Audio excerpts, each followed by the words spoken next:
Being normal. It's the fundamental holy grail of life for so many people. If we don't feel normal, we often feel inadequate. Accepting ourselves as we are is the only way we can ever find happiness within ourselves. Debra was very fortunate. She had a normal childhood, a normal family with emotional and financial stability. As a teenager, she often had 2 or 3 jobs to give her the independence that she demanded. She had a group of close friends and a supportive family. However, during her late 20s, things began to change. Her speech became difficult, pronouncing words became more challenging. Her balance was also declining. I just thought I was a clumsy person. In my job at the time, I had to speak over a loudspeaker in the airport, and I was always worried about doing that, and I would try and pawn it off on somebody else to do the announcements. In 1999, Debra was diagnosed with Friedreich's ataxia, a rare neurological disorder that affects 1 in 50,000 people each year. I was diagnosed in 1999 when I was about 31 years old, and I was quite surprised, I guess to a certain degree, about my diagnosis, although I knew I was having problems with my speech and my balance. Her symptoms were all too familiar, as her brother had been diagnosed with Friedreich's ataxia in 1995. This actually helped Debra to accept the condition, as she had already watched it affect her brother's life. I think in his younger years, nobody knew what it was. It was too early to diagnose it. He just, throughout his probably early 20s, he was always very flustered with things, and sometimes we didn't understand his impatience and the way he dealt with having it. And I think now I see where some of my frustrations or getting flustered with things comes from, and it does come from having Friedreich's.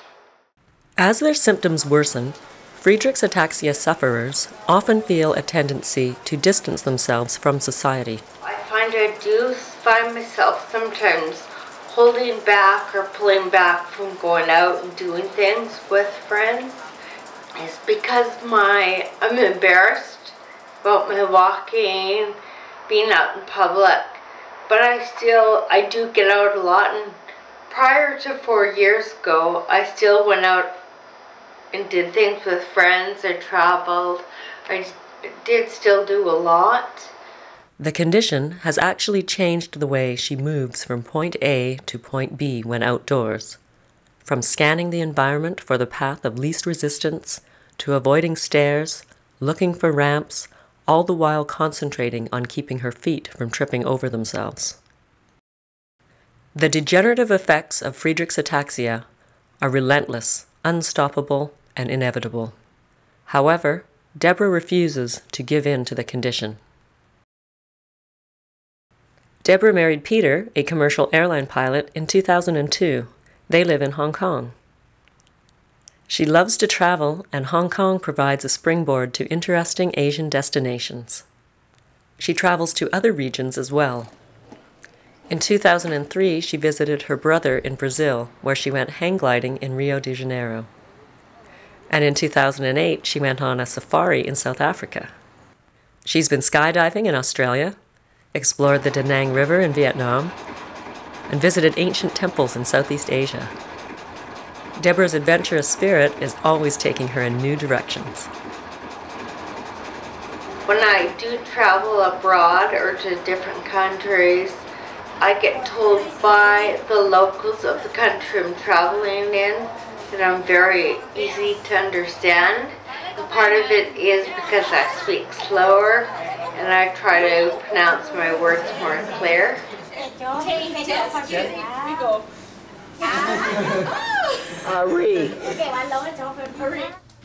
While in Vietnam, Debra discovered an orphanage in the small city of Hoi An. There, she found herself bonding with the children, getting to know each one individually and what made each child smile. Every year, she returns at least once to bring them toys, treats, and medical supplies. These children have so many needs that are not being fulfilled by the government. But the need for a mother or father transcends all others.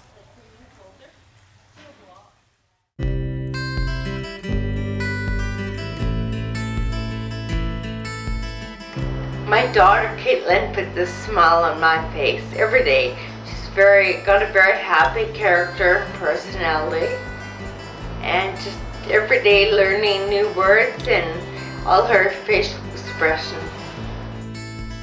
Debra loves children and has always wanted to be a mother. While it is possible for women with Friedreich's ataxia to bear children, Debra has other health issues which could easily cause problems. So, while living in Hong Kong, Debra and Peter adopted Caitlin in 2007. Our adoption process was more difficult than the average person.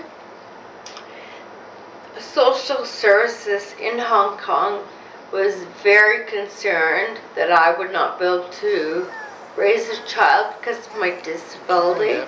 It took a lot of proving that I can be a parent, getting letters from family and friends showing that I'm good with children.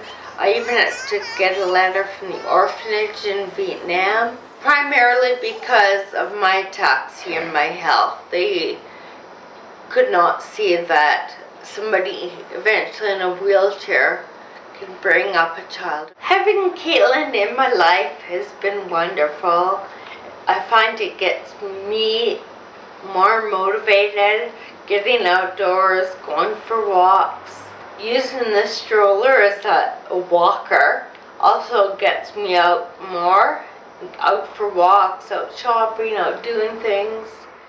The challenges to adopt Caitlin are all worth it. That's why we would do it again. I will go through the same situations, all the doctors' notes and letters and medicals, but it's all worth it. But I do understand that during a second adoption, it may be more difficult because my health, my walking has gone downhill, so we may not be accepted.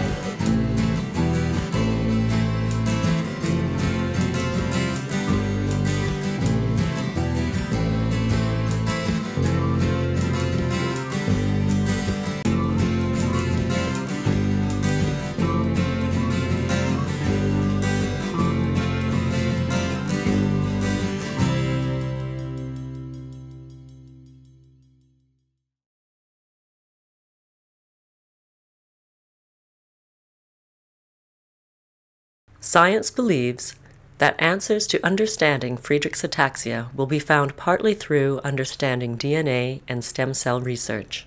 Through the internet, Debra learned about an experimental treatment available in Shenzhen, a city close to Hong Kong. The treatment consists of injecting stem cells directly into the spinal column. I decided I would try and do it. I didn't know what kind of outcome I would have, but it was worth a try. I had 6 injections of stem cells. With the stem cell injections, they also do a lot of physiotherapy, acupuncture, cupping, a lot of different stuff. I did find the acupuncture in my knees did help. I actually went back about a year ago for some more acupuncture. But the overall outcome of the stem cells did not make any positive or long-term changes for myself.